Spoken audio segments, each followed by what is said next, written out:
Assalamualaikum teman-teman Cerita Untungs. Cerita Untungs kali ini mengundang Natalia Iriani yang seorang mu'alaf.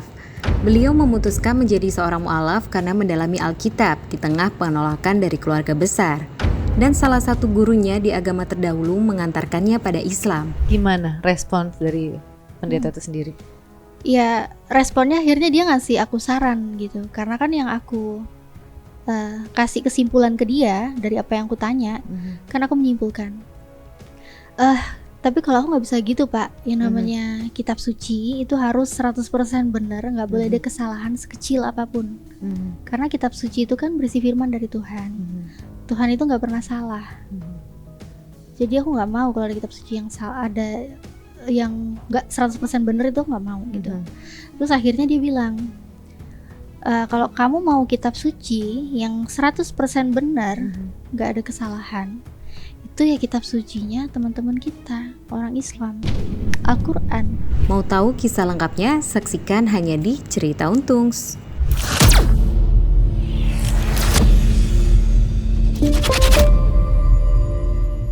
Assalamualaikum warahmatullahi wabarakatuh. Apa kabar semua sahabat Cerita Untung? Alhamdulillah.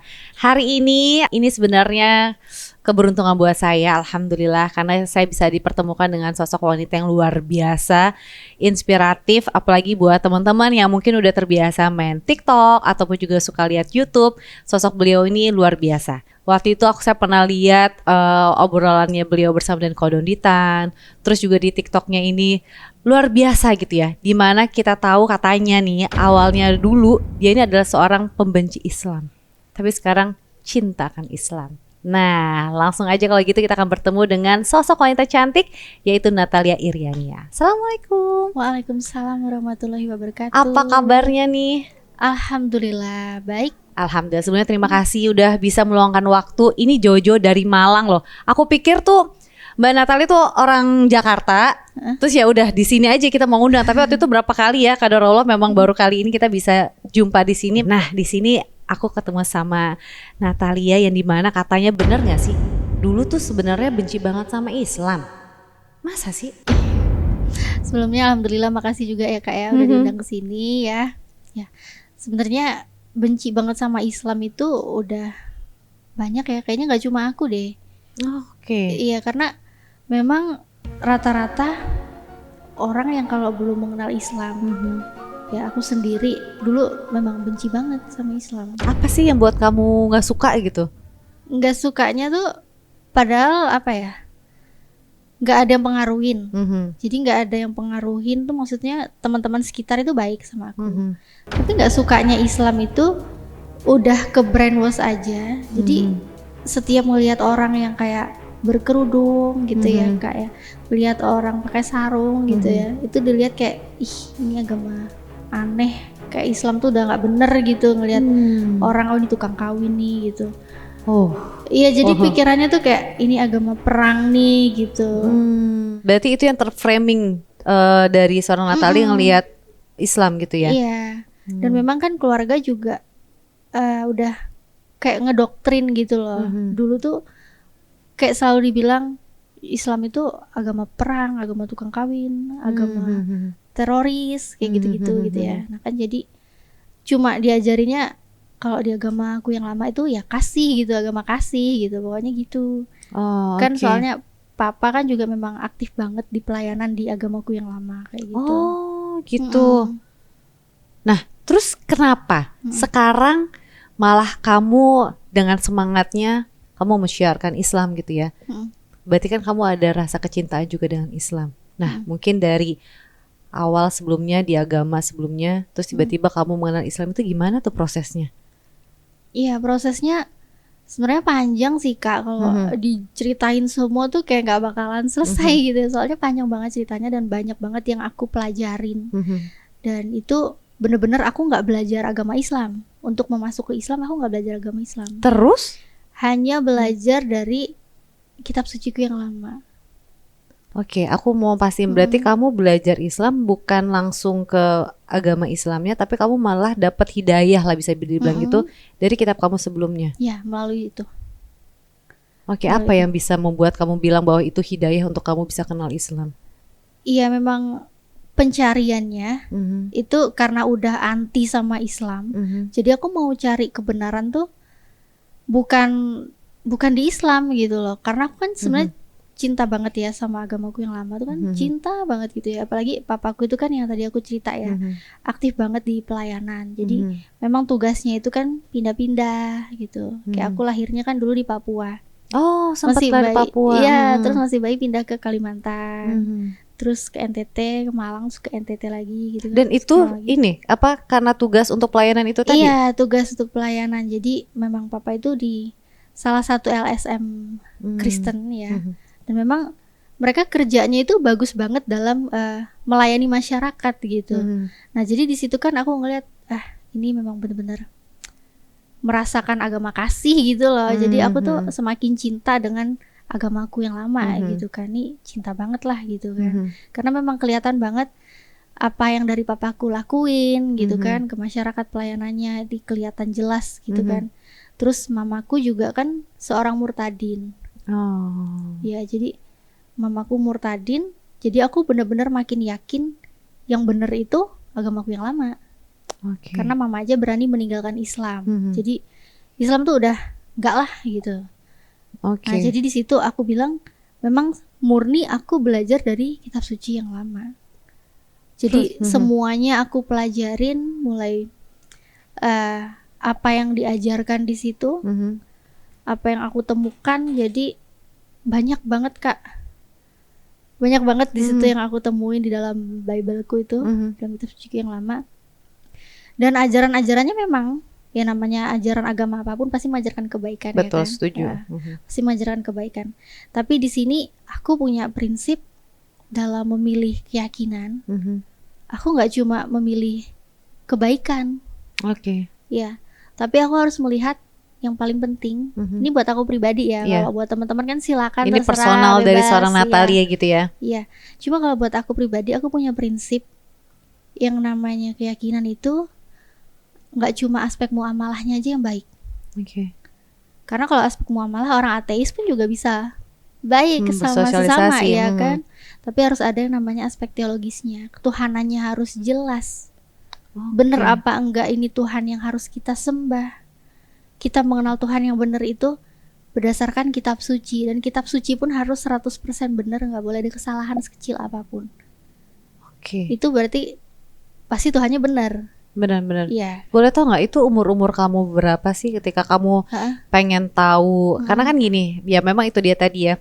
Ketika kita dilahirkan dari kalangan agama tertentu, otomatis dari kecil pun kita udah setidaknya itu kedoktrin dalam artian ya memang apa yang diajarkan sama orang tua kita anggap benar pasti semuanya gitu kan ya. Nah tapi terkadang ada beberapa orang yang ya istilahnya tuh kayak kalau zaman sekarang tuh bilangnya kayak Islam di KTP doang gitu, karena dia nggak sepenuhnya nyari. Nah tapi di sini kamu yang udah jelas keluarganya yang benar-benar ikut pelayanan dan sebagainya, tapi di sana kamu masih nyari gitu berarti ya? Iya, masih nyari. Itu umur berapa berarti? Kalau mencari serius itu sih udah dewasa sih, udah kerja. Cuma kalau mulai memikirkan tentang ketuhanan yang benar itu seperti apa, dari kecil itu udah sering gitu. Tapi sempat nanya ke orang tua gitu? Sempet nanya. Jadi bukan nanya ke orang tua sih, dulu tuh nanyanya ke guru sekolah, guru agama pernah gitu, tanyain mengenai ketuhanan gitu kan. Kok yang diajarin di kitabku sama yang diajarin guru agama gitu ya, kok beda Tuhannya gitu loh. Nah jadi sempet nanya, tapi pertanyaan-pertanyaan yang aku tanyain tuh selalu jawabannya nggak memuaskan gitu loh. Cuma suruh imani aja gitu. Jadi ya kalau buat aku pribadi ya, kan Tuhan itu pasti harus maha segala-galanya. Makanya tadi aku bilang ada aspek teologisnya itu ya. Aspek teologisnya itu kita bisa dapatkan dari kitab suci yang benar. Baru kita bisa tahu Tuhan yang kita sembah itu pasti benar kan gitu. Iya, benar-benar. Nah, jadi udah dewasa ini aku cari tahu di kitabku yang lama. Nah, kok begini nih. Jadi mungkin kalau bagi orang-orang nggak masalah gitu. Aku pernah tanya ke pendeta. Kenapa Pak? Ini kitab sucinya kenapa begini? Nah, ini aku sedikit cerita ya. Jadi di situ tuh ada beberapa hal yang menurut aku tuh aneh gitu loh.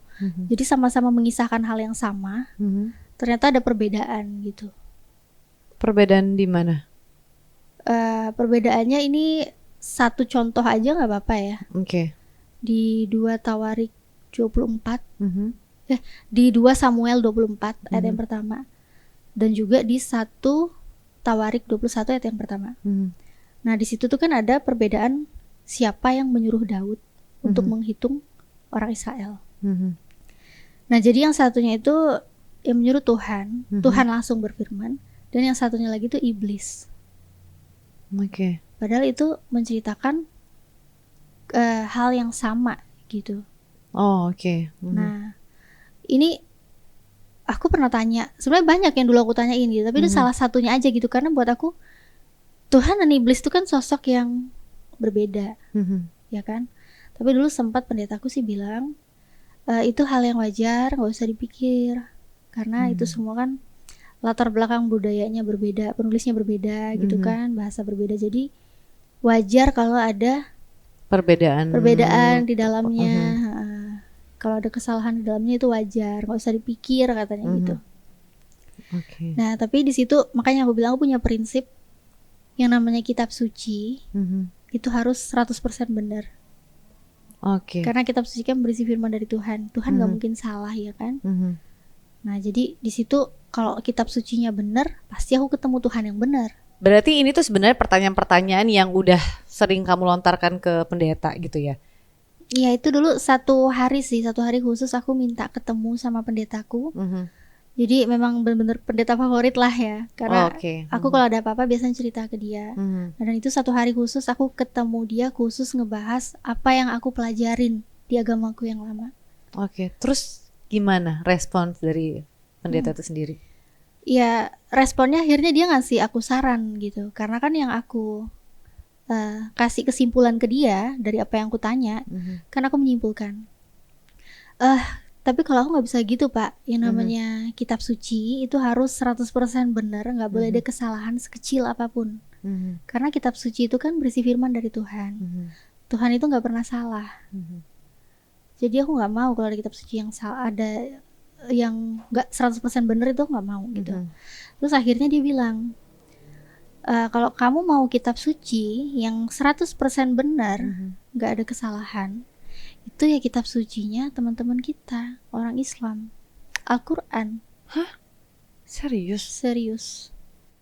Aku dulu juga nggak nyangka, jadi dulu pendetaku ngomong kayak gitu tuh aku cuma, hah? Bener-bener cuma ahah aja. Dan dia ulangi lagi, iya jadi kalau kamu mau kitab suci yang 100% benar, itu ya kitab suci saudara-saudara kita, orang Islam.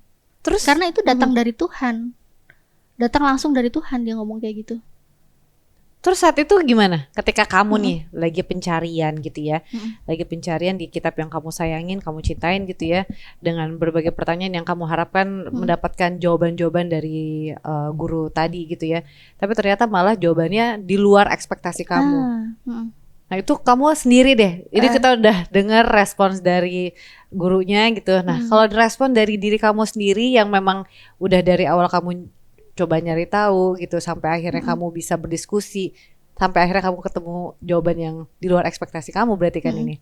Jadi ya benar-benar cuma di pikiran tuh, masa sih gitu, ini kok bisa sih dia ngomong kayak gitu. Jadi benar-benar nggak percaya gitu loh. Ini tokoh yang aku anggap bisa aku percayai, ya kan omongannya bisa baik didengar gitu. Kok malah ngerekomenkan kitab suci yang benar itu Al-Quran gitu. Sedangkan Islam itu kan udah di pikiranku udah nggak, udah buruk lah gitu dari awal gitu ya. Udah nggak mungkin lah. Berarti gitu. Saat itu kamu masih ngedinai juga bahwa masih, enggak nih salah gitu. Masih enggak lah, masih kayak apa sih gitu. Jadi masih mikir-mikir, tapi juga sama sekali aku nggak penasaran untuk menyentuh Al-Quran. Sampai detik itu pun ketika udah ngobrol sama guru kamu, tetap juga kamu nggak ada keinginan pengen buka Al-Quran. Terus apa lagi yang kamu lakukan? Kan pasti kan ini proses yang cukup lama, apalagi kita bicara soal agama ya. Agama itu kan keyakinan banget ya, faith gitu ya, keimanan. Jadi benar-benar kamu harus benar klik gitu kan. Nah ini kan prosesnya nggak bisa terhitung 1-2 hari itu langsung confirm gitu kan. Ya ada beberapa yang mungkin 1 hari berdiskusi kayak waktu itu Ustadz Felix ya sama Ustadz Fatih Karim. Beliau satu malam gitu, habis itu syahadat gitu. Tapi kan dari proses di mana beliau mencoba cari tahu dulu. Nah, kalau kamu sendiri berarti udah berapa lama tuh prosesnya ketika kamu cari tahu lagi sampai akhirnya kamu mau kenal Islam? Ya lama juga sih memang, lama banget. Tapi kalau yang prosesnya benar-benar cari tahu itu jadi sampai bingung gitu ya kan, maksudnya sampai bingung tuh ini mau kemana ini kan. Kok ya ketuhanan itu membuat aku berpikir Tuhan yang benar itu harus benar-benar Tuhan yang benar gitu loh, Tuhan yang maha kuasa, Tuhan yang esa gitu. Jadi kalau di pikiran kan pasti pikiran yang akal sehat maunya Tuhan itu kekal, ya kan? Yang kamu harapkan yang dari aku harapkan Tuhan itu kekal, Tuhan itu maha kuat, maha kuasa, maha tahu gitu ya, maha segala-galanya, Tuhan yang nggak pernah lemah, Tuhan yang nggak pernah mati, kayak begitu.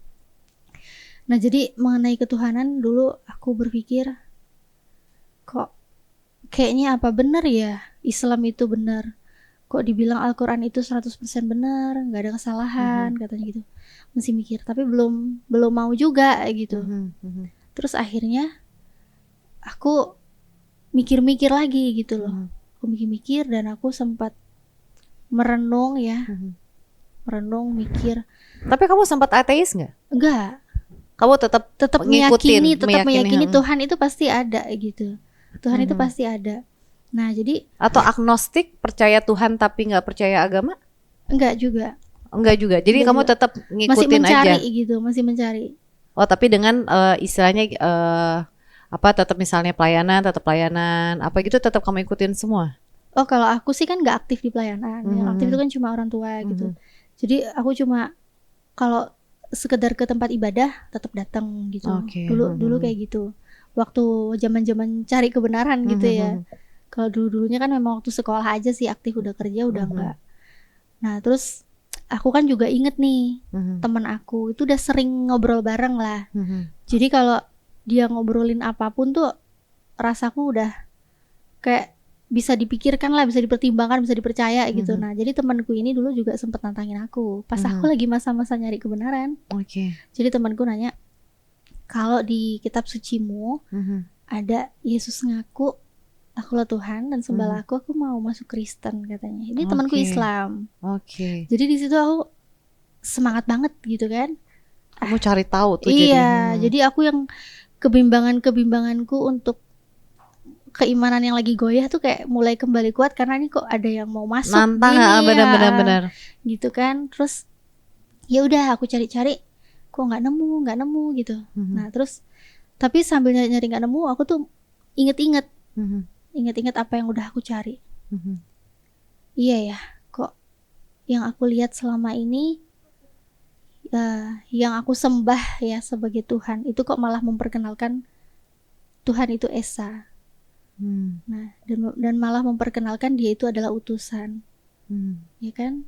Salah satu contohnya aja di Yohanes 17 ayat 3 sih, di situ ada. Engkau mengenal satu-satunya Allah yang benar. Mereka mengenal satu-satunya Allah yang benar dan mengenal Yesus Kristus yang telah engkau utus. Itu ada. Terus ada juga di Matius 12 ayat 18. Itu malah satu perikop Yesus hamba Tuhan. Ya kalau mengenai doktrin Yesus 100% manusia 100% Tuhan itu silakan. Itu kan memang orang punya keimanan masing-masing ya, silakan gitu. Tapi di sini yang aku pikirkan tuh aku hanya ingin membaca tanpa doktrin apapun gitu loh. Jadi pure emang kamu nemuin sesuai hati kamu gitu ya. Jadi arah hati kamu kemana. Jadi aku membacanya kok hanya hamba Tuhan, kok hanya utusan begitu. Jadi aku mulai mikir gimana ini kan. Terus aku berdoa malam itu. Karena nggak ketemu ayatnya Yesus ngaku Tuhan, kan jadinya kayaknya aku harus kemana ini kan, minta petunjuk aja. Dan di situ aku berdoa malam-malam tuh aku berdoa sampai nangis. Di situ aku berdoa, ya Tuhan, kalau selama ini Tuhan yang aku sembah itu udah benar, aku minta maaf karena udah meragukanmu. Tapi kalau selama ini Tuhan yang aku sembah itu salah, tolong tunjukkan kebenarannya. Tuhan mana yang harus aku sembah? Itu kamu berdoa banget tuh. Tapi sesungguhnya aku tuh menghambakan diri hanya kepada Tuhan semesta alam. Jadi benar-benar di situ aku berdoa hanya dari hatiku tuh udah mikir Tuhan itu pasti ada. Tuhan itu pasti satu yang menciptakan semesta alam. Tapi aku entah nggak tahu itu siapa, tolong tunjukin gitu ya, intinya seperti itu. Terus sampai nangis karena benar-benar gejolak doktrin sama apa yang aku pelajarin gitu kan. Itu benar-benar gak nyaman banget gitu loh, sampai nangis gitu kan malam-malamnya. Terus gak tahu juga nih pagi-pagi rutinitas kan mau ke kantor ya Kak ya. Jadi mau ke kantor tuh papa, padahal aku gak cerita loh ke papa. Papa tuh tiba-tiba nunjukin Yohanes 13 ayat 13. Dan di situ Kak, aku tuh ternyata ketemu Yesus itu ngaku, aku Tuhan. Dia bilang gini di situ, engkau menyebut aku guru dan juga Tuhan. Memang katamu itu tepat, memang akulah guru dan juga Tuhan. Di situ aku langsung kayak tersentuh, ya Tuhan maafin ini aku. Jawabannya gitu ya. Aku langsung rasa, ya Tuhan maafin aku udah sempat ragu. Ternyata Yesus itu Tuhan gitu kan. Dia ngaku dia Tuhan. Dan aku inget temanku yang nantangin itu. Langsung tuh kamu kasih tau dia tuh. Iya, jadi aku semangat banget, langsung ketemulah sama temanku itu kan. Tunjukin, Mas ini loh ada ayatnya, aku bilang gitu. Ini Yesus ngaku dia akulah Tuhan, tapi nggak ada kata-kata sembahlah aku. Nah di situ ternyata temanku bukannya minta aku mau dibaptis dong, nggak. Dia malah bilang, kamu emang yakin itu aslinya kayak gitu? Kamu yakin tuh nggak ada yang berubah-ubah? Terus ya udahlah, aku bilang aslinya aku cuma punya ini. Ya emang kamu yakin aslinya kayak gitu, nggak ada yang dirubah? Nah akhirnya aku ragu lagi tuh langsung atau akhirnya gimana? aku cari tahu lagi. Dia bilang aslinya emang gitu, dirubah apa enggak gitu kan. Ya aku cari-cari lah. Pertamanya juga sempat nyari, kan papa punya beberapa Bible terbitan yang lama-lama gitu kan. Aku buka, kok sama sih guru dan Tuhan. Guru dan Tuhan itu masih sama. Terus aku cek lagi. Oh, ternyata di Alkitab Sabda itu ada situs Alkitab Sabda, bisa dicek. Ternyata memang ada beberapa banyak versi terjemahan. Itu yang kuno-kuno itu yang lama-lama ditulis guru dan junjungan. Guru dan Tuhan. Tuhan. Nah, tapi kenapa yang aku punya sekarang nih diterjemahkan guru dan Tuhan? Nah, Tuhan dan Tuhan kan ya tahu lah pasti itu adalah perbedaan sosok yang sangat berbeda begitu kan. Jadi ini aku ingat juga temanku tanya, aslinya emang kamu yakin kayak gitu? Nggak ada yang berubah. Aku cari ke sampai bahasa aslinya Kak. Dan ternyata bahasa aslinya itu dia pakai Yunani, soalnya kan perjanjian baru ya, Greek Yunani. Ternyata di situ tulisan bahasanya tuh yang diterjemahkan Tuhan menjadi Tuhan, itu kata yang dipakai kurios. Itu apa tuh kalau kurios? Kurios itu diterjemahkan, nah dulu aku terjemahkan ke berbagai macam kamus bahasa manapun. Artinya Bapak, artinya Tuhan. Ke Malaysia Enci, ke Inggris Mister gitu ya. Nah ternyata Greek bahasanya yang tulisannya kurios itu diartikan kemanapun nggak ada yang mengartikan dia itu sebagai Tuhan, nggak ada. Ke Inggris Mister, bukan God tapi Mister. Nah ternyata memang ada perbedaan di 1 Korintus 8 ya ayat 6. Di situ ada dua perbedaan di situ, bahwa ada satu Allah, itu kan kalau terjemahan Indonesia Allah ya. Ada satu Theos, itu diterjemahkan Allah, yaitu Bapa. Dan juga satu Kurios, tapi diterjemahan Indonesia itu Tuhan, yaitu Yesus. Ini ada Kurios sama Theos. Nah ternyata kalau Theos itu dia God. Itu Greek Yunani ya. Nah sedangkan kalau Kurios itu Lord, Tuhan, ya kan, Mister. Nah jadi di sini ternyata aku mikir, kenapa kok kurios itu sebenarnya banyak gitu loh. Kalau kurios mau dibilang kurios itu bisa Tuhan, bisa Tuhan, ya aku nggak masalah. Tapi kalau memang ada fakta yang membuktikan kurios ini ditujukan kepada sosok Theos, ya kan, kayak kita bilang Tuhan itu penguasa. Memang benar Tuhan bisa kita sebut penguasa. Presiden juga bisa kita sebut penguasa. Nah tapi penguasa di saat kita menyebut itu kepada Tuhan, harus menyertakan itu Tuhan. Ada satu data yang membuktikan bahwa itu adalah Tuhan, yang seperti itu. Nah itu jadi aku cari-cari yang katanya kurios itu bisa Tuhan. Kenapa hanya kurios Yesus yang diartikan sebagai Tuhan? Padahal kurios itu banyak di Bible. Oh, ada tulisan-tulisan yang Ada. menyatakan kurios itu juga ada. Banyak. Jadi kayak pemilik keledai itu di Lukas 19 ayat 33. Sama dengan penyebutan kurios juga. Kurios juga. Padahal itu cuma statusnya pemilik keledai. Terus kayak orang yang berkata ke mandurnya, Matius 20 ayat 8. Itu kurios juga. Kurios juga. Sarah itu ngomong sama Abraham suaminya, itu juga manggilnya kurios. 1 Petrus 3 ayat 6. Oke. Jadi ayat 6 apa 16 ya, di ayat 6. Jadi kamu merasa kurios. Bahwa hanya kenapa pas di itu baru dibedakan. Iya, jadi khusus Yesus di Bible, kurios itu diterjemahkan jadinya Tuhan. Tapi kurios lainnya tetap Tuhan. Tetap kurios Tuhan, bukan kurios jadi Tuhan. Untuk Theos, untuk Tuhan. Nah, gitu. Itu berarti kan kamu cari tahu sebegitunya ya. Kalau terkadang kan kita, ya kalau misalnya saya juga mungkin ya, saya melihat satu artian nama atau apa gitu, paling ya tadi pakai Google Translate, saya terjemahkan dengan berbagai negara gitu ya, dengan bahasa-bahasa negara lain. Tapi kan berarti kamu mencoba cari tahu lagi gitu Bu. Jadi bukan cuma sekedar kamu ngambil tarik di situ doang, istilahnya kamu pilih-pilih, tapi ternyata kamu juga cari lagi sehingga kamu dapetin nama-nama kurios-kurios itu ternyata bukan di satu tempat itu aja gitu. Ternyata banyak. Nah, setelah kamu dapetin itu lagi, terus apa yang kamu lakukan dan apa yang kamu rasakan saat itu? Ya. Jadi yang aku rasain ya benar-benar cuma jadi memang sesuai dengan apa yang aku pelajarin ya. Kalau teman-teman di luar sana yang secara keimanan mempelajari dia bisa diterima sebagai Tuhan, silakan. Tapi kalau yang aku pelajari, dia Yesus itu sebagai kurios, nggak ada satu dalil pun yang menyatakan Yesus itu Theos.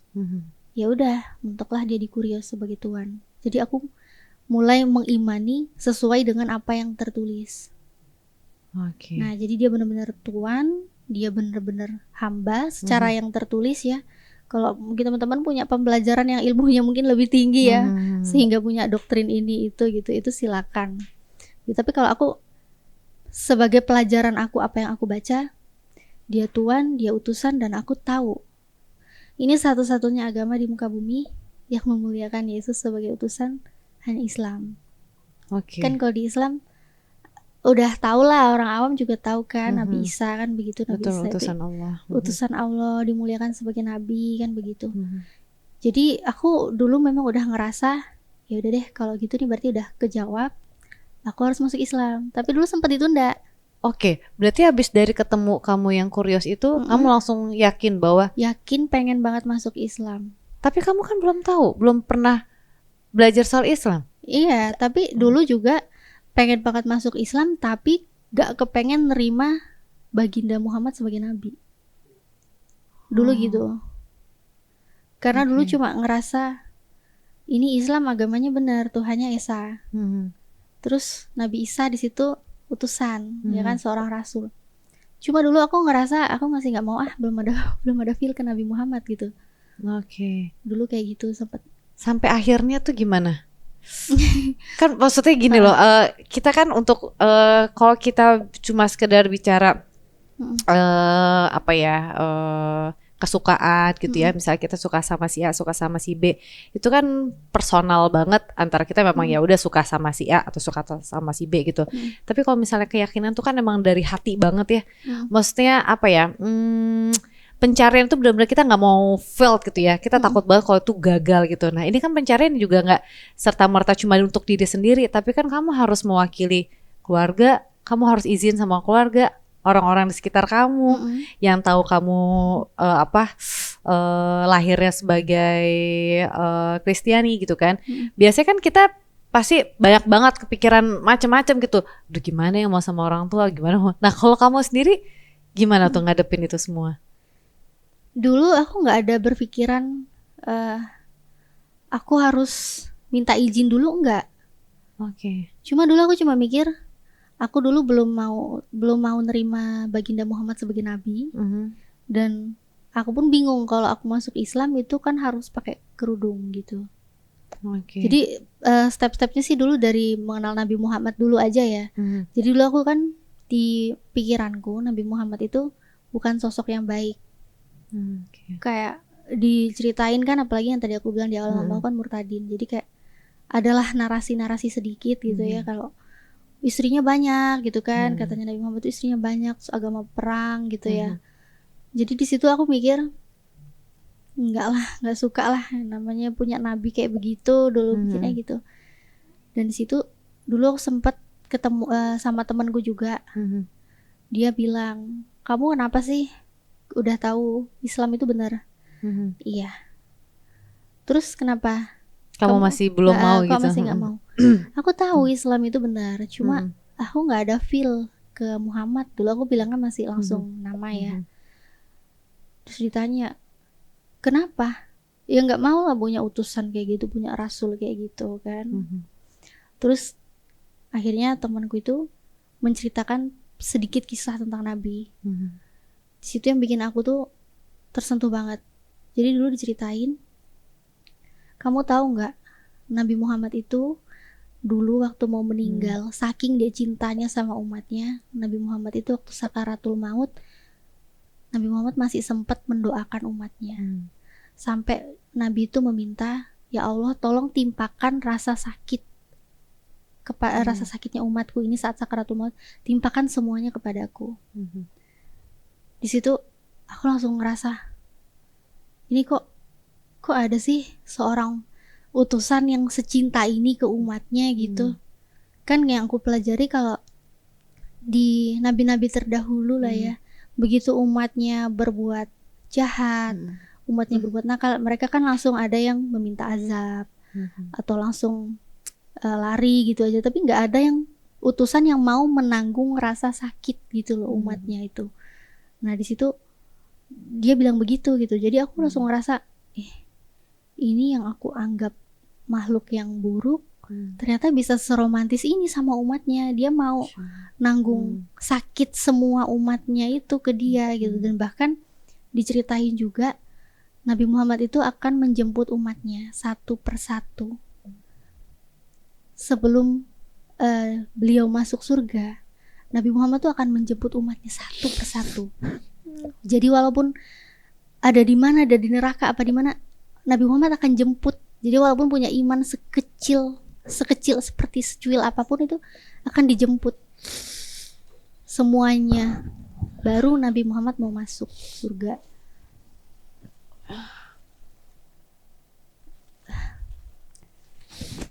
Aku lanjut cerita. Waduh, aku kok misalnya ngomong gitu. Sorry.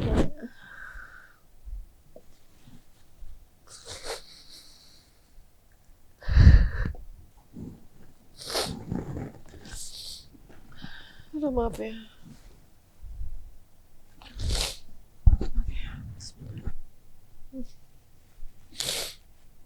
Ya. Jadi ya memang karena aku mendengar sedikit cerita itu, dan aku langsung kayak ngerasa bersalah banget ya Kak ya. Ngerasa bersalah banget. Ya Tuhan, ini orang yang aku pikir ini orang yang buruk, orang yang gak mungkin jadi panutan, ternyata bisa sebaik ini, sebagus ini. Dia rela melakukan apapun demi keselamatan umatnya. Nah di situ aku langsung ngerasa aku jatuh cinta nih ke Nabi Muhammad. Di situ aku pengen banget masuk Islam. Tapi sempat ditunda. Itu karena masih tinggal sama orang tua. Jadi kan taunya kalau di Islam itu kan harus berhijab. Kalau wanita ya kan, muslim harus berhijab. Jadi situ aku ngerasa nanti kalau aku udah syahadat, aku langsung dosa dong. Kalau kamu belum menutup aurat. Karena gitu. belum berhijab ya kan. Nah pada akhirnya nunda, udah agak lama nunda. Terus waktu pulang kantor, di situ teman yang semobil sama aku dia bilang, ini sekarang kamu kan udah bener-bener bisa terima nih Nabi Muhammad itu kan bukan sosok yang hina gitu kan, udah tahu dia mulia, iya. Terus kamu tahu Islam itu agama yang benar? Iya, aku tahu Islam itu agama yang benar. Kamu beneran mau masuk Islam? Iya beneran. Kenapa kamu tunda-tunda? Terus aku bilang, Ya aku masih nunda-nunda karena aku itu kan masih tinggal sama orang tua. Aku bilang gitu lah, aku ceritain tentang hijab itu kan. Terus akhirnya dia responnya begini, kamu dengerin ya, kamu tuh jangan nunda kebaikan. Kita nggak ada yang tahu umur kita itu sampai kapan. Ini 5 menit ke depan kita nggak tahu. Kamu nanti ini di depan kecelakaan atau mungkin nanti malam kamu kenapa, besok nggak bisa bangun lagi, udah meninggal. Kita nggak ada yang tahu umur kita sampai kapan. Yang menentukan akhiratmu itu sekarang. Kita nggak tahu ke depan kayak gimana. Kamu tahu di luar Islam kamu bakal masuk neraka, tahu. Ya udah, jangan nunda kebaikan katanya. Mengenai hijab, dia ngasih solusi ke aku. Kamu maksimalkan aja sebisa kamu. Nah, selama kamu belum bisa sepenuhnya, teruslah minta ampun. Allah itu maha tahu, maha pengampun, ya. Terus aku akhirnya ya udahlah, berani. Dan dia pertanyakan, kamu berarti yakin Tuhan itu Esa, Allah itu Tuhan? Yakin. Kamu yakin Nabi Muhammad itu Nabi? Yakin. Ya udah, langsung dituntun syahadat di mobil saat itu juga. Saat itu juga. Jadi pulang kantor langsung syahadat di mobil. Dan di perjalanan itu alhamdulillah langsung ke toko-toko baju muslim gitu. Jadi beli beberapa aja lah buat gonta-ganti, kan masih awal dulu. Yang penting udah bisa menutup aurat gitu. Berarti saat itu kamu sadar banget bahwa ketika udah mencoba untuk masuk convert ke Islam, berarti harus nutup aurat. Iya, jadi makanya dulu aku tunda-tunda, kan sempat aku tunda itu kan, karena takut belum bisa berhijab. Karena aku udah punya niat di saat aku bersyahadat menjadi muslimah, aku harus berhijab. Karena itu perintah, gitu ya? Iya, karena itu perintah Allah. Nah jadi di situ aku perjuangannya Kak. Jadi udah beli beberapa kerudung dan rutinitas kan ngantor. Jadi dari rumah itu aku ngumpetin hijab-hijabku itu setiap mau ke kantor. Hijab aku taruh di tas, ngantongin hijab. Terus udah agak jauh dari rumah, mungkin berhenti di ATM atau mungkin toilet Indomaret atau di mana gitu ya. Itu baru aku pakai kerudungnya. Jadi tahu-tahu sampai kantor tuh, Natalia udah mualaf gitu, udah masuk Islam kayak gitu. Nah di situ dan pulangnya itu pun juga sama. Pulangnya jadi aku masih pakai kerudungnya. Udah deket rumah, aku lepas. Aku taruh lagi di tas. Karena ngerasa udah nggak aman nih, takut ketahuan nih kayak gitu. Nah tapi itu pun aku lakuin tuh berat banget Kak. Berbulan-bulan, hampir setahun aku nyembunyiin keimananku itu. 1 tahun kamu nyembunyiin? Apalagi depan orang tua kan ya? Iya, jadi itu aku nyembunyiin dan itu pun ngerasa bersalah banget. Jadi setiap bongkar pasang hijab, saat aku diliatin orang, ya itu aku bener-bener, ya Allah ampuni aku, ya Allah ampuni aku. Jadi dalam hati itu bener-bener sadar banget bersalah, minta maaf ke Allah karena aku tuh udah dosa gitu, udah diliatin orang, auratku kemana-mana, udah dilihat orang gitu kan, gak berhijab. Itu hampir setahun dan ngerasa kan gak enak gitu itu ya. Nutupin, mau sholat, wudhu sembunyi-sembunyi. Yang biasanya kamar gak pernah dikunci, jadinya dikunci. Jemur kerudung juga di dalam kamar. Oh iya, terus kamu juga misal ibadah kan mau sholat, kamu juga tahu sholat ada 5 waktu, itu gimana tuh proses-proses itu semua? Sholat juga sembunyi-sembunyi. Kalau yang ngajarin banyak lah, alhamdulillah kan banyak teman-teman yang Islam juga. Berarti saat itu karena kamu kan berada di keluarga non muslim gitu ya. Berarti pasti kan orang tua kayak ngajakin yuk misalnya ke tempat ibadah gitu. Nah itu gimana tuh?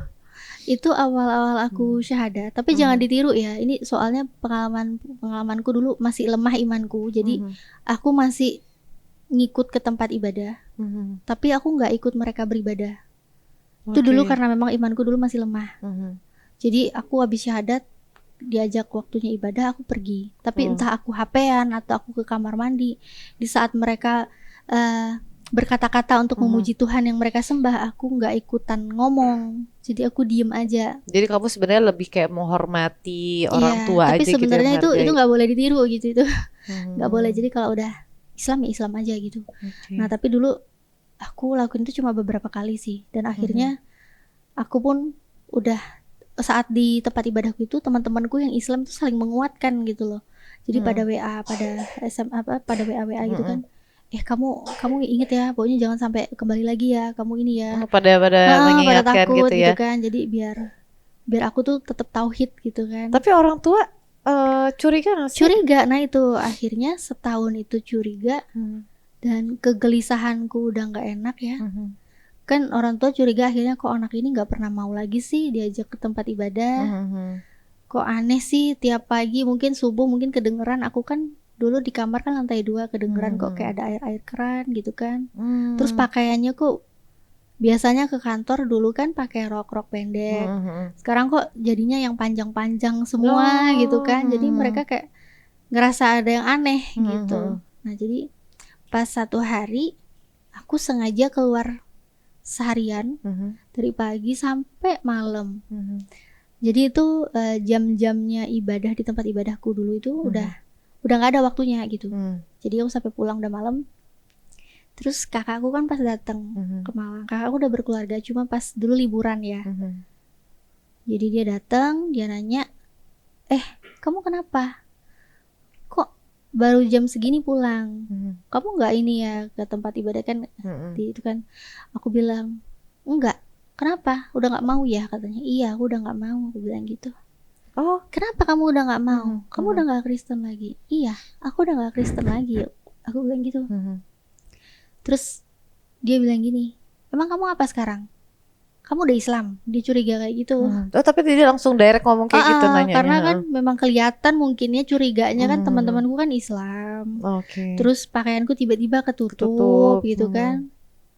Jadi mungkin dia curiga atau mungkin dia ngintip-ngintip di kamar, aku juga nggak tahu lah ya. Pokoknya intinya mereka curiga dan langsung nudusnya ke Islam. So aku bilang iya memang aku udah Islam. Dan di situ alhamdulillah rasanya tuh lega banget bisa karena jujur. Udah akhirnya keluar gitu ya. Iya, akhirnya bisa jujur tuh lega banget gitu. Selama ini kan menyembunyikan, kan gak enak ya. Punya keimanan menyembunyikan, pakai kerudung sholat semua sembunyi kan gak enak. Akhirnya kakakku itu karena tahu kan perempuan ya biasa lah ya. Kalau panik marah kayak apa ya. Akhirnya heboh dia manggil mamaku. Terus dibilang, Mama lihat nih anak mama. Ini mah udah gak Kristen lagi mah, dia udah Islam mah, katanya gitu. Terus mamaku tapi dengan santai sih. Alhamdulillah Allah tuh izinkan aku lahir di keluarga yang baik, keluarga yang sangat sayang sama aku. Jadi mereka tetap bersikap lembut ke aku. Mereka tahu aku gak bisa dikerasin. Jadi akhirnya mama pun bilang, kamu yakin? Kamu udah ke Islam, kamu yakin? Iya ma, udah yakin. Oh ya udahlah, kalau emang itu udah pilihanmu. Pantesan mama curiga kok kamu sekarang kok akhir-akhir ini udah lain, udah nggak kayak dulu. Mama udah lama curiga katanya. Oh gitu. Kalau bapak gimana? Nah terus akhirnya mama sama kakak keluar dari kamarku terus ngobrol sama papa, aku nggak tahu ngobrolin apa dan akhirnya aku dipanggil ke bawah terus ngobrol bareng sama papa. Itu di satu ruangan tuh papa tuh udah nangis, papa nangis, kakakku nangis, mamaku nangis gitu. Terus di situ papa nanya, Lia, kamu kenapa ninggalin Yesus? Aku jawab, aku gak ninggalin Yesus, Pak. Justru karena aku ngikut Yesus, makanya aku masuk Islam.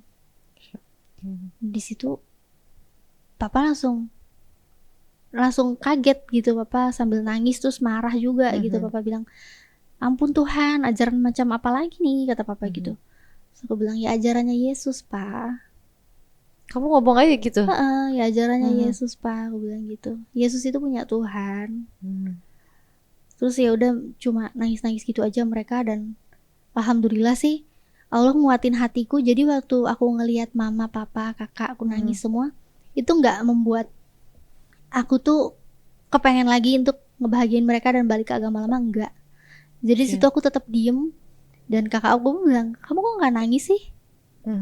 Emang aku harus nangis gitu? Aku bilang gitu. Ya itu loh mama papa nangis katanya gitu. Terus kakakku sampai nanya alasanmu apa? Masuk Islam, mana alasanmu apa? Kamu kemarin ketemu pendeta ini gitu kan, maksudnya namanya aku gak bisa sebutin ya. Gimana hasilnya? Apa yang kamu tanyain ke dia? Dia bilang apa? Dia bilang kalau kamu mau cari kitab suci yang 100% benar, gak ada kesalahan, kitab sucinya orang Islam, Al-Quran. Aku bilang gitu. Terus gimana jawabannya? Gak mungkin lah, gak mungkin katanya gitu. Mana coba lihat apa aja sih yang kamu tanyain ke dia. Kamu gak coba nanya ke pendeta yang lainnya. Mana katanya gitu. Terus aku bilang udahlah, udah gak perlu. Aku udah di Islam, udah yakin. ya udah mana apa yang buat kamu ke Islam, aku mau lihat katanya. Apa yang kamu tanyain ke pendeta. Terus aku bilang ya udah nanti aku tulis lagi yang rapi ya kan. Aku belajar itu kan aku tulis cuma coret-coretan gitu ya, cuma buat aku belajar kan asal-asalan gitu, acak-acakan. Akhirnya aku bikinin yang rapi, aku tulis di buku biasa gitu ya, aku tulis gitu secara rinci alasanku, jadi apa semua yang aku pelajarin, mulai dari ketuhanan, mulai dari isi kitab suciku yang lama, semuanya aku tulis di situ. Begitu aku kasih, nih Kak, alasan aku masuk Islam. Ternyata nggak dibaca, nggak disentuh sampai sekarang. Itu terus akhirnya ya beberapa tahun kemudian itu yang kisaran 3 tahun lalu ya, aku bikin konten YouTube menceritakan kisah mualafku. Di situ dari apa yang aku pelajari, yang aku tulis di buku, karena mama papaku nggak tahu, kakakku nggak tahu, aku pengen mereka tahu. Aku ceritakan itu semua di YouTubeku. YouTube kamu. Nah, dulu sih tujuannya cuma pengen semoga orang tua tahu deh gitu aja, urusan hidayah biar Allah yang tentukan. Tapi ya ternyata Allah memberikan yang lebih baik lagi gitu. Tapi walaupun tujuan utamaku belum dikabulkan ya, dan itu kan memang aku pasrahin ke Allah ya. Belum orang tuaku entahlah mereka melihat atau belum gitu alasanku mualaf. Tapi dari apa yang aku sampaikan ternyata nggak cuma ditonton keluargaku. Ternyata itu malah kesebar luas. Masya Allah. Banyak yang nonton, dan Masya Allah banyak orang-orang yang tadinya belum mengenal Islam itu seperti apa. Lewat YouTube kamu Lewat mereka YouTube, jadi pengen kenal lagi banyak soal yang, Islam. iya, banyak yang penasaran, mereka mempelajari keyakinan mereka, dan mereka pun alhamdulillah Allah kasih jalannya, mereka dapat hidayah juga. Masya gitu. Allah. Kita nggak pernah tahu ya kebaikan mana yang ternyata itu bisa jadi jariah kita semua gitu ya. Tapi akhirnya setelah proses itu semua, apakah kamu keluar dari rumah atau kamu masih tetap berdiam sama orang tua atau seperti apa? Karena memang itu bukan sesuatu yang mudah. Tidak mudah bagi kamu, nggak mudah juga buat orang tua dan keluarga untuk nerima juga sebegitunya gitu ya. Pasti ada proses panjang. Tapi mungkin ya ini ya penguatan dari kamu juga mungkin buat teman-teman yang siapa tahu sekarang dalam keadaan pencarian juga gitu ya, supaya bisa diteguhkan dengan keimanan yang dirasa bahwa memang itu datangnya dari Allah gitu ya. Nah ini seperti apa nih supaya kita bisa juga tetap istiqomah seperti itu. Ya jadi alhamdulillah sih dulu waktu setelah orang tua tahu, jadi bukannya aku semakin menjauh dari mereka atau diusir gitu, enggak sih. Yang ada malah aku tetap di rumah alhamdulillah, dan pakai kerudung yang tadinya sembunyi-sembunyi. Jadi akhirnya kamu udah terbuka aja gitu ya. Jadi udah nggak perlu sembunyi-sembunyi, langsung aja pakai kerudung. Terus pas waktu acara keluarga Natalan, keluarga datang, aku juga santai gitu ketemu mereka, salam ke mereka. Aku udah pakai tetap dengan kerudung kamu. Dengan kerudung, dengan baju busana muslim. Jadi udah biasa gitu. Mereka kaget kan, ada yang belum tahu kan. Mereka kaget. Aku nyaman aja gitu.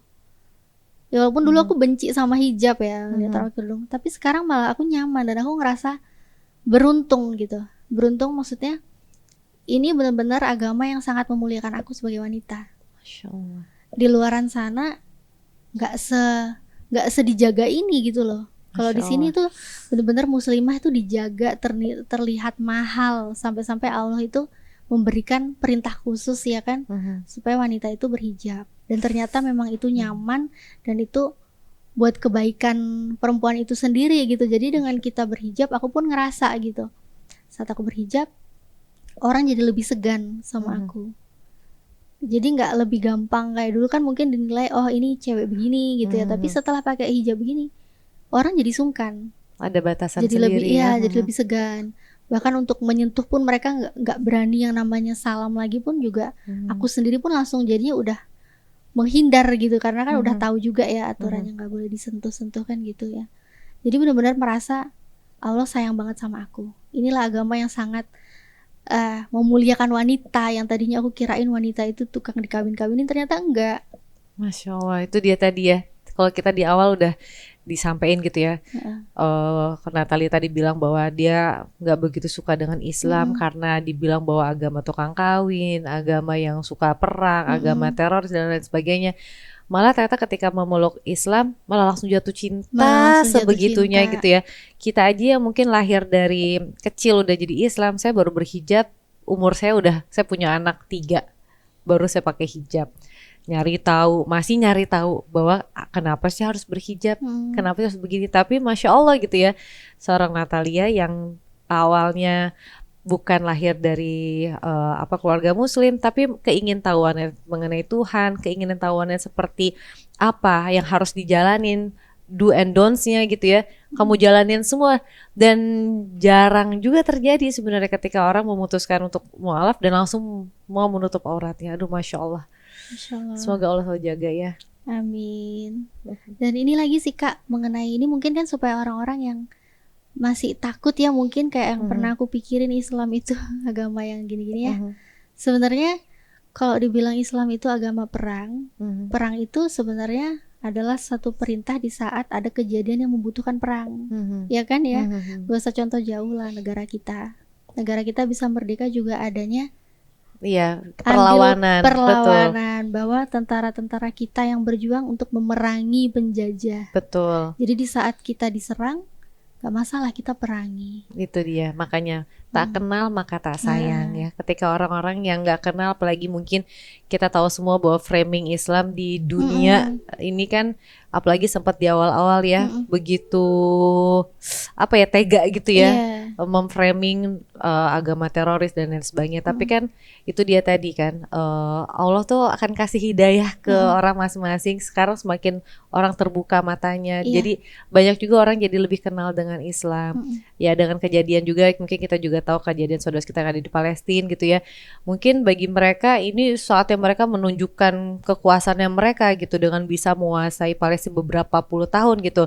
Tapi ternyata dengan kejadian Nakba kemarin, kejadian 7 Oktober kemarin, malah membuka mata seluruh dunia bahwa Islam itu kasih. Ketika mereka berada dalam bombardir kekerasan, kekejaman gitu yang terjadi di sana, genosida dan sebagainya, tapi mereka tetap kuat dan tetap tauhid. Itu yang Masya Allah kan. Jadi malah kita kayak banyak harus belajar dari mereka gitu ya.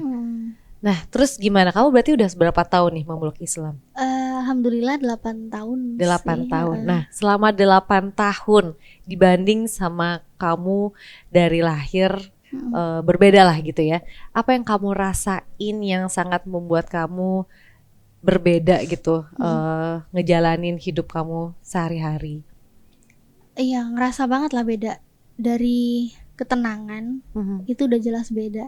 Ketenangan tuh udah jelas beda. Kalau dulu sebelum aku berislam ya, aku tuh kan rajin banget ya, maksudnya bisa dibilang pekerja keras lah. Jadi aku tuh kalau ngantor pokoknya yang aku pikirin tuh duit gitu aja ya. Yang aku pikirin tuh duniawi aja gitu ya.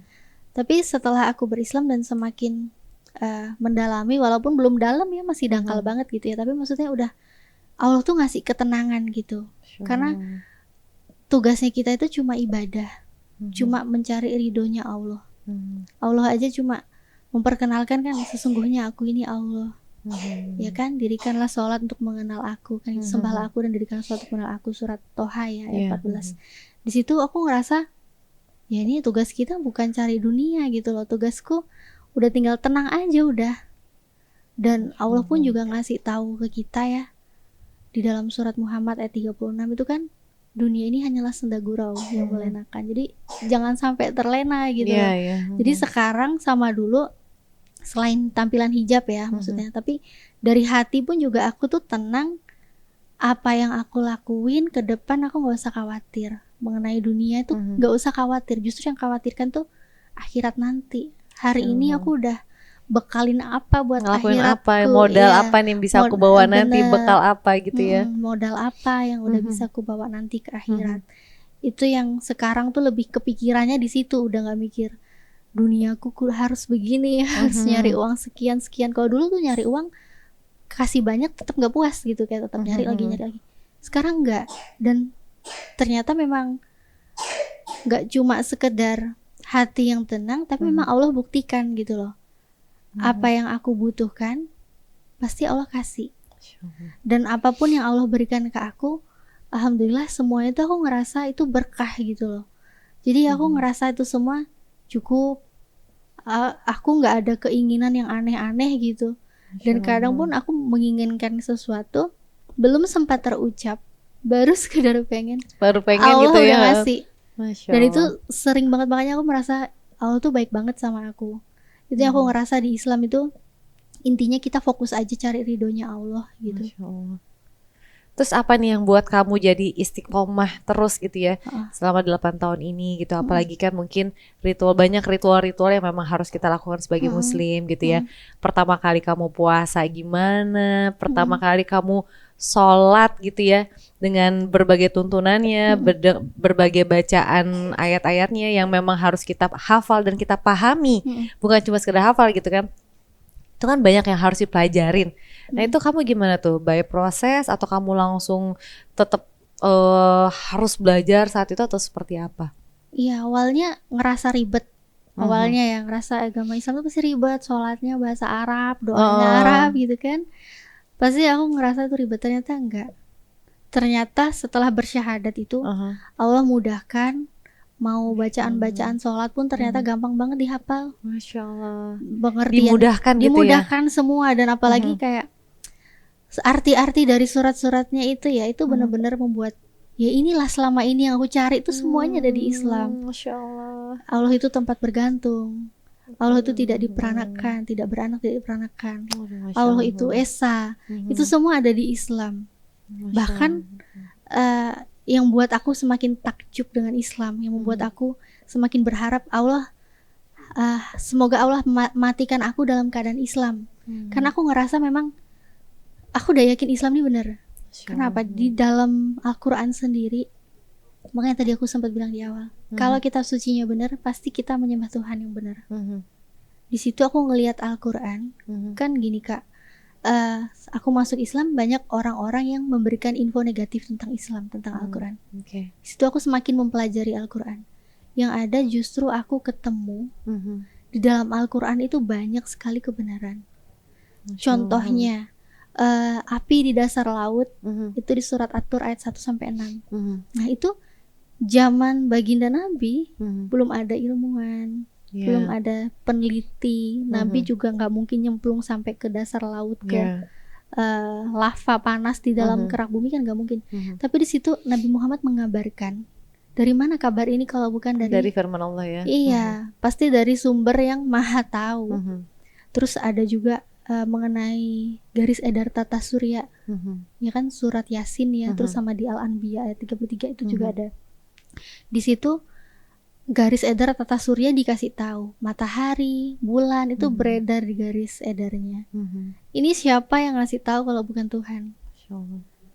Banyak banget deh keajaiban-keajaiban yang ini seorang nabi tinggal di gurun pasir, gak pernah keliling dunia. Kok ternyata nabi ini bisa mengabarkan ada gunung warna-warni. Ternyata di surat Fatir ayat 27. Masya Allah. Ini banyak banget, jadi hal-hal yang membuat aku bangga banget nih. Aku jadi seorang muslimah itu alhamdulillah, makasih banget. Dan ini benar-benar Allah jawab apa yang aku inginkan. Apa yang aku mau semua ada di Islam. Yang aku mau ketuhanannya benar ada, ibadahnya benar, udah jelas benar lah, karena ibadahnya semua sama, udah jelas tuh berarti perintahnya dari Tuhan, bukan bikinan manusia. Dan bukti-buktinya juga udah ada ya. Bukti-buktinya udah ada.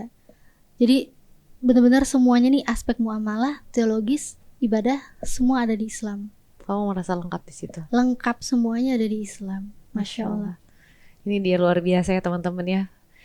Dari obrolan kita yang singkat ini ternyata banyak banget pembelajaran yang apa ya, dengan cara penyampaian dari Natalia sendiri membuat saya sendiri aja tuh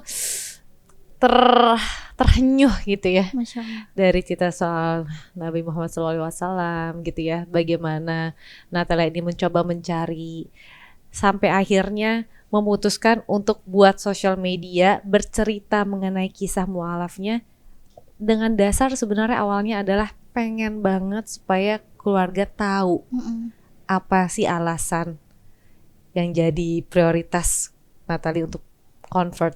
Dan ternyata itu jalannya kamu untuk menyiarkan Islam. Masya Allah. Alhamdulillah. Alhamdulillah, semoga Allah mudahin terus jalannya. Amin. Semoga terus istiqomah dan Amin. jangan pernah berhenti untuk menyebarkan kebaikan, menebarkan kebaikan, dan insya Allah apa ya, buat teman-teman semua yang sekarang mungkin lagi masa pencarian, nggak harus beda agama ya. Terkadang gini, saya pun juga dulu pernah sampai sekarang pun pasti ya masih pengen cari tahu lagi, apalagi ketika kita dalam keadaan bimbang, ketika kita dalam keadaan galau, bingung gitu. Mana sih yang benar, mana sih yang sebenarnya Tuhan itu gitu ya. Kadang kan ada loh orang-orang yang di luaran sana yang sebenarnya masih dalam tahap pencarian gitu. Entah itu pencarian memang tetap di agama tersebut, agama yang sama atau agama yang berbeda. Itu kan banyak lagi kita ada masa-masa itu. Nah, mudah-mudahan dari obrolan kita ini menguatkan diri kita, buat kita yang masih nyari tahu. Coba fokus mungkin ya. Mungkin kalau mungkin dari kamu gimana tuh? Misalnya mungkin ada masukan untuk teman-teman yang sekarang dalam keadaan pencarian, apapun itu, kita nggak bicara soal agama, tapi pencarian untuk mencari kebenaran dan lain sebagainya. Menurut kamu cara yang paling tepat atau cara yang jitu supaya bisa meyakinin hati kamu, apa yang dilakuin? Ya sebenarnya untuk mencari kebenaran itu bisa datang dari mana aja. Yang pasti teman-teman ini tadi kan pengalaman aku pribadi ya. Ini teman-teman dari agama manapun, silakan pelajari agama kalian masing-masing, perdalami. Jadi apa yang kalian ingin tahu, cari tahu aja. Kalau benci sama Islam, gak usah pelajari Islam, nggak apa-apa. Pelajari aja agama kalian masing-masing. Kalau kalian ingin mencari tahu tentang Islam, cari tahulah ke ustadz, cari ke ulama, mungkin seperti itu ya yang lebih paham ya. Tapi kalau teman-teman yang memang di keyakinan luar sana, silakan perdalami aja, karena memang kita juga tahu ya, di Islam kan memang gak ada paksaan. Di Islam gak ada paksaan, dan teman-teman pun juga pasti semua punya pikiran, punya akal yang sehat, punya iman masing-masing, bisa menyimpulkan sendiri, memilih sendiri mana yang baik untuk dipilih, mana yang baik untuk diyakini. Masya Allah. Gitu. Dan mungkin juga tadi salah satu jitunya itu tips atau trik jitunya adalah doa sama yang punya alam semesta, agar ditunjukkan kebenarannya, insya Allah didapatkan hidayah. Dan mudah-mudahan deh buat teman-teman semua, kalau sekiranya obrolan kita ini bermanfaat, monggo silakan diambil, ataupun juga misalnya mau di-share lagi, monggo banget ya. Mudah-mudahan harapan kita adalah pembicaraan kita ini gak sia-sia, pembicaraan kita ini juga banyak menyebar manfaat. Semoga orang-orang yang di luar sana masih kebingungan, insya Allah akan dikasih kemudahan, mudah-mudahan. Amin. Nah, termasuk juga nih aku mau info juga buat teman-teman Cerita Untung bahwa nanti kita juga bakal ada event, yaitu event muslimah terbesar Women Festive, di mana di sana kita akan sama-sama untuk mencari ilmu bareng. Kita akan bahas mengenai mental health issue, yaitu heal your soul. Jadi mungkin buat teman-teman yang ngerasa masih galau, masih dalam pencarian, masih pengen cari ilmu, yuk bareng-bareng. Karena alangkah baiknya ketika kita mau belajar sesuatu bersama-sama dalam satu kajian atau seminar atau apapun itu yang mungkin insya Allah akan membawa kebaikan. Jadi mudah-mudahan buat teman-teman yang mau, boleh langsung ikutan aja di Women Festive. Insya Allah akan berlangsung tanggal 3 Agustus di Krakatau Taman Mini Indonesia Indah. Kalau boleh tahu nanti kita akan taruh di caption kita ya. Oke, kalau gitu terima kasih Natalia untuk waktunya, untuk sharingnya, Masya Allah banget. Sekali lagi semoga istiqomah dan kita saling mendoakan insya Allah. Amin. Dan teman-teman semua kita pamit, mohon maaf apabila ada salah kata. Wassalamualaikum warahmatullahi wabarakatuh. Waalaikumsalam warahmatullahi wabarakatuh.